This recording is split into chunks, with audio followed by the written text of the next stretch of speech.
श्री सुक्तम।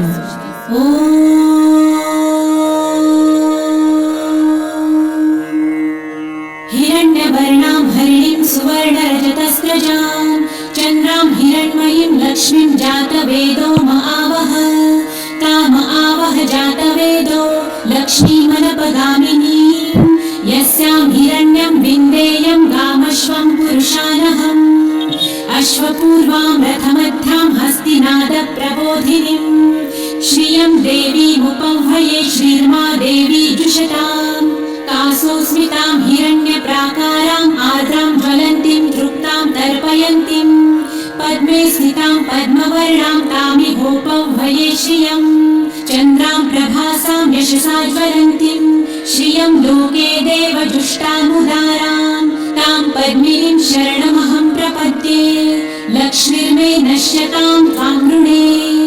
आदित्यवर्णे तपसोऽधिजातो वनस्पतिस्तव वृक्षोऽथ बिल्वः तस्य फलानि तपसानुदन्तु मायान्तरायाश्च बाह्या अलक्ष्मीः उपैतु मां देवसखः कीर्तिश्च मणिना सह प्रादुर्भूतो सुराष्ट्रेऽस्मिन् कीर्तिमृद्धिं ददातु मे शुत्वपासामलां ज्येष्ठाम् अलक्ष्मीं नाशयाम्यहम्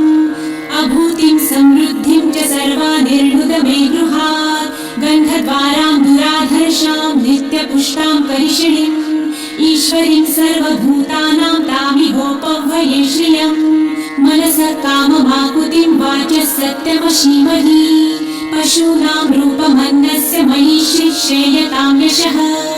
कर्दमे प्रजाभूता मयि सम्भव कर्दम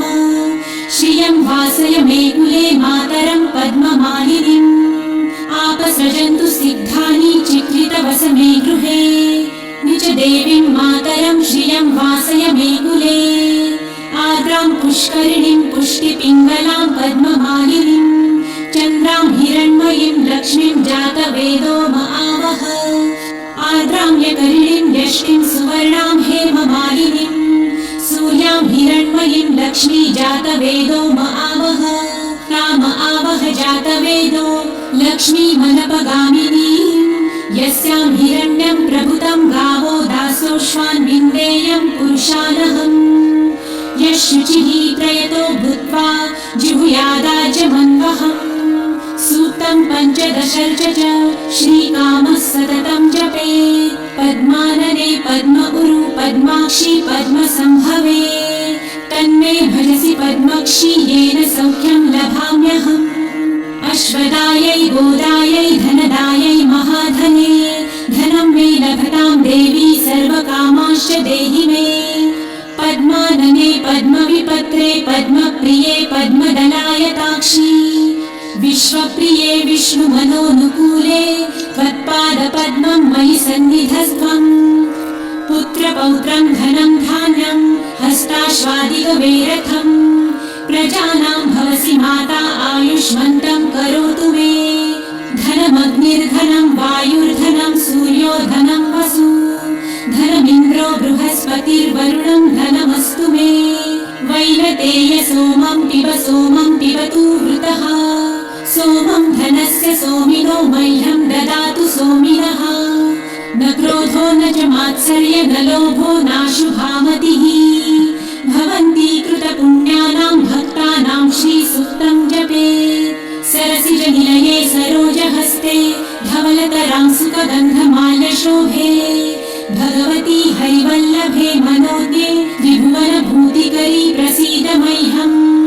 विष्णुपत्नीं क्षमां देवी माधवी माधवप्रियां लक्ष्मीं प्रियसखीं देवीं नमाम्यच्युतवल्लभां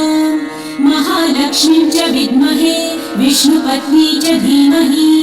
तन्नो लक्ष्मी प्रचोदयात् श्रीवर्चस्वमायुष्यमारोग्यमाविधाच्छोभमानं मह्यते धान्यं धनं पशुं बहुपुत्रलाभं शतसंवत्सरं दीर्घमायुः।